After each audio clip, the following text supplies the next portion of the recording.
Hello everyone. Welcome back to Korea at Korea. ඉතින් අදත් ඔයගොල්ලෝ හැමෝම ආදරෙන් පිළිගන්නවා මගේ YouTube channel එකට. ඉතින් අදත් මම කතා කරන්න යන්නේ කොරියාවට ස්ටුඩන්ට් වීසා වලින් ඉන්න ඔයාට වැදගත් topic එකක්. එහෙනම් topic එකට යන්න කලින් මම ආදරෙන් මතක් කරනවා මගේ channel එක subscribe කරලා bell icon එකත් click කරලා තියාගන්න කියලා. එහෙනම් අද අපි කතා කරමු අද අපේ topic එක.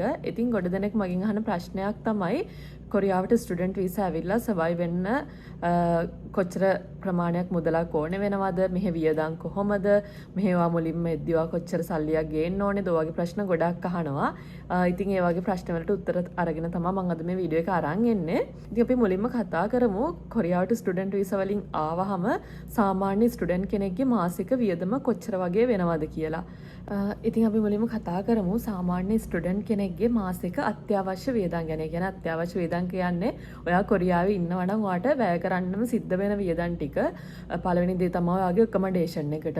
ඊට පස්සේ ඔයාගේ health insurance වලට, ඊට පස්සේ කෑම වලට, ඊට අමතරව ඔයාගේ phone bill එක සහ ඔයා ගෙදරක rent එකට එළියේ ඉන්නවා නම් hostel නැතුව එළියේ ඉන්නවා නම් bill ටික ඔයගේ දේවල් අනිවාර්යෙන්ම ඔයාට වියදම් කරන්න සිදු වෙනවා. ඒකට මේ වගේ දේවල් ගැන කතා කරද්දී ඔයාගේ ගෙදර rent එක ගත්තොත් ඔයා යුනිවර්සිටි ඩොමිටරි එකේ නැතුව අවුට්සයිඩ් එකේ ඉන්න කෙනෙක් නම් එතකොට ඔයාට ඔයාගේ accommodation එක වෙනුවෙන් මාන් 30ක විතර අවම මුදලක් වැය කරන්න සිද්ධ වෙනවා. ඒතකොට දෙන්නෙක් එක්ක ෂෙයා කරගෙන ඉන්නවා නම් රූම් එක ඒ මුදල දෙකකට බෙදනවා. නැත්නම් අවම ඔයා තනියම ඉන්නවා නම් එළියේ ඔයාට මාන් 30ක වගේ මුදලක් වැය කරන්න සිද්ධ වෙනවා. එතකොට මම කියන්නේ එක්ක ඔයා අවුට්සයිඩ් ඉන්නවා නම් ස්ටුඩන්ට් කෙනෙක් එක්ක මුලින්ම දෙන්නෙක් එක්ක වගේ ෂෙයා කරගෙන යාළුවෙක් එක්ක ෂෙයා කරගෙන ඉන්න. එහෙම නැත්නම් මුලින්ම එද්දි ඩොමිටරි ඇප්ලයි කරලා එන්න. නැත්නම් ඔයාට ඒ වගේ මුදලක් වැය කරන්න සිදු වෙනවා. මාන් 30ක වගේ මුදලක්.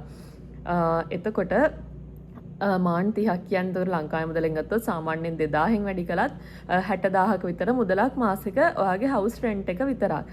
ඊට පස්සේ කතා කළොත් ඔයාගේ health insurance එක ගැන කතා කළොත් සාමාන්‍යයෙන් health insurance එකත් මාන් 7කට වැඩි මුදලක් යනවා. ඒකට මාන් 7ක් කිව්වත් එතන මේ මුදලත් ඔයා අනිවාර්යෙන්ම මාසයක් ගානේ pay කරන්න ඕනේ.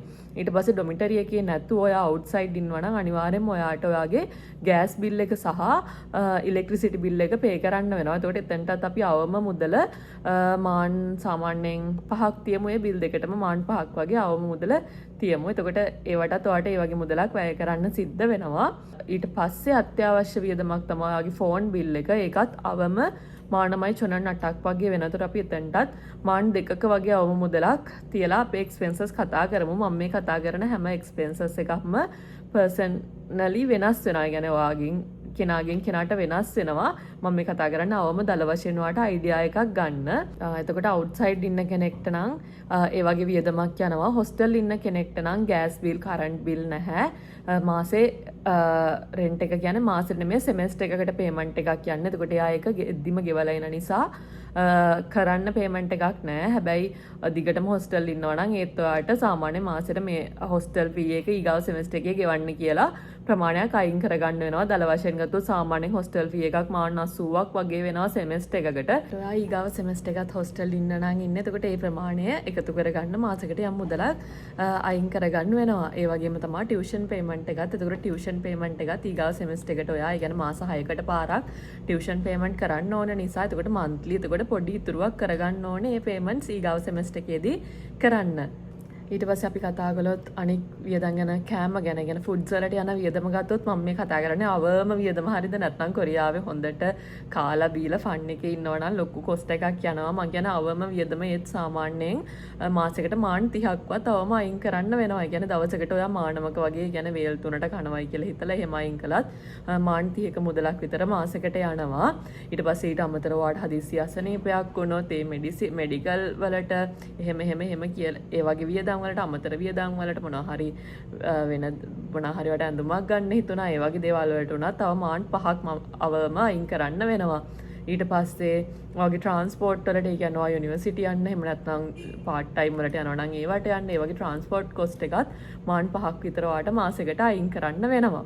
එතකොට මම මේ කියපු වියදම් ඔක්කොම ගත්තාම ඒ කියන්නේ හොස්ටල් ඉන්නවා කියලා හිතලා කවුන්ට් කළත් ඔයාගේ මාසික මිනිමම් කොස්ට් එක ඔයාට යනවා මාන් අඩුම 100ක්වත් යනවා. එතකොට මාන් අඩුම මිනිමම් වාගේ කොස්ට් එක මාන් 100ක් කියන්නේ ලංකාවේ මුදලින් ගත්තොත් ලක්ෂ 2කට ආසන්න මුදලක් වෙනවා. එතකොට ඔයා කොරියාවේ ජීවත් වෙන්න නම් අවම වාට ලක්ෂ 2ක මුදලක්වත් මාසෙකදී වැය කරන්න වෙනවා. මම කියන්නේ අවම. එතකොට ඒක පර්සනලි වෙනස් වෙනවා. يعني හිතන්නකෝ ගෑන් ළමයි කැමති දේවල් තියෙනවා. ඉතින් එහෙම ඒවා කිසිම දෙයකට වියදම් නොකර අවම වියදම් කළත් ඔයාට කොරියාවේදී ලක්ෂ 2කට ආසන්න මුදලක් මාසෙකදී වියදම් කරන්න වෙනවා. එතකොට ඒක පර්සන්ගෙන් පර්සන්ට වෙනස් වෙනවා. හිතන්න ඔයා කොරියාවට ඇවිල්ලා ඔයාට පාර්ට් ටයිම් එකක් හම්බුනේ නැතොත් ඒ කියන්නේ ඒකත් වෙනස් වෙනවානේ. දැන් අන්ඩර් ග්‍රැජුවේට් කෙනෙක්ට නම් පාර්ට් ටයිම් කරන්න වෙලාව ඉතාලම අඩුයි. එතකොට මාස්ටර් කෙනෙක්ට නම් සාමාන්‍ය සතියකට සාමාන්‍ය ප්‍රමාණයක් වැඩ කරගන්න කාලයක් තියෙනවා. එතකොට අන්ඩර් ග්‍රැජුවේට් කෙනෙක්ට නම් අඩුයි. එතකොට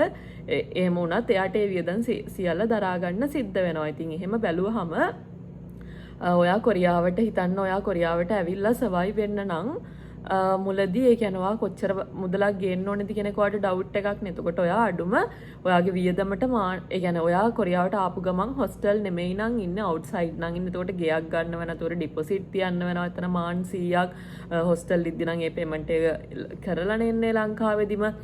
ඊට පස්සේ ඔයාට අඩුමාඩම ජීවත් වෙන්න මාස 2-3කටවත් ඔයා අතේ සල්ලි අරන් එන්න ඕනේ. එහෙම නොවුනොත් ඔයාට පාර්ට් ටයිම් එකක් හම්බ වෙනකන් ඔයාට සර්වයිව් වෙන්න ඔයාතේ මුදලක් තියෙන්න ඕනේ. එතකොට ඔයා ලංකාවේ නම් එද්දිත් කොරියාවට අඩුම ලක්ෂ 5ක මුදලක්වත් ඩොලර් කරලා එක්ස්චේන්ජ් කරගෙන අරන් එන්න ඕනේ. ඉතින් එහෙම අරන් ආවේ නැතොත් ඒ කියන්නේ ඔයාට පාර්ට් ටයිම් එකක් හදිස්සිය හරි හම්බුනේ නැතොත් එතකොට ඔයාට සර්වයිව් වෙන්න ඔයාතේ සල්ලි නැහැ. එහෙම නොවුනොත් පේරන්ට්ස්ලට රෙඩි වෙලා ඉන්න ඕනේ. ඔයාට වියදමට මෙහෙට සල්ලි එවන්න.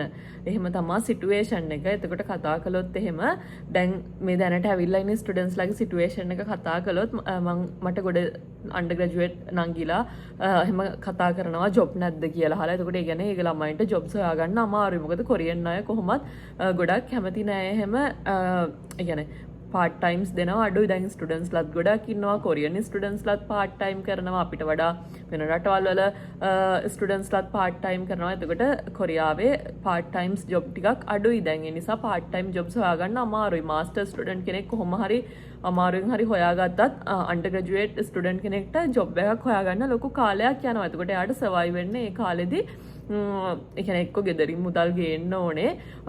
එහෙම නැත්නම් යාට පේරන්ස් ලගින් ආයම ලංකාවෙන් ගෙන්න ගන්නනවා. කියන සමහර ස්ටුඩන්ට්ස්ලා කතා කරනවා අඩුම යාලට ඒ කියන්නේ දැන් සර්වයිව් වෙන්නවත් අතේ සල්ලි නැහැ, පාර්ට් ටයිමුත් නැහැ. එතකොට එහෙම ප්‍රශ්න ගොඩකට මුහුණ දෙන්න වෙනවා. එතකොට යාලට අන්ඩර් ග්‍රැජුවේට් ළමයෙක්ට වැකේෂන් එක තියෙනවා වැඩ කරගන්න. ඒ අරෙන්නේ යාලට කාලය අඩුයි වැඩ කරගන්න. ඒ නිසා ඔයා මුලින්ම ස්ටුඩන්ට් එන්න කලින් ඇත්තම සිටුේෂන් එක කතා කළොත් ගොඩක් දෙනෙක්ට ඕනේ ලංකාවෙන් එළියට යන්න. එතකොට ලංකාවෙන් එළියට යන්න නිසා ඕනම දෙයකට අර වීසා එක හරියනවා නම් එන මයින්ඩ් එකේ ඉන්නේ එහෙම නෙමෙයි. චුට්ටක් හොඳට විස්තර හොයලා බලන්න. පාර්ට් ටයිම්ස් ජොබ් අඩුයි. එතකොට හොයාගන්න අමාරු වුණොත් ප්‍රශ්න ගොඩකට මුහුණ දෙන්න වෙනවා. අනික කොරියාවේ තියෙන ජොබ්ස් ලේසිත් නැහැ. එතකොට ඕනම දෙයකට රෙඩි වෙලා එන්න ඕනේ. කියන්නේ ගර්ල් කෙනෙක් වුණත් කම්පැනි වල වැඩ කරන්න ඕනම කට්ටක් කන්න රෙඩි වෙලා එන්න ඕනේ. ඒ නිසා මට මේ කට්ට කන්න පුළුවන් මම මේ ගේම ගහනවාමයි කියලා ඉන්න මයින්ඩ් එකේ කෙනෙක් ආවට කමක් නැහැ. එහෙම නැතු අනේ මට මේවා කරන්න බෑ මට මහන්සි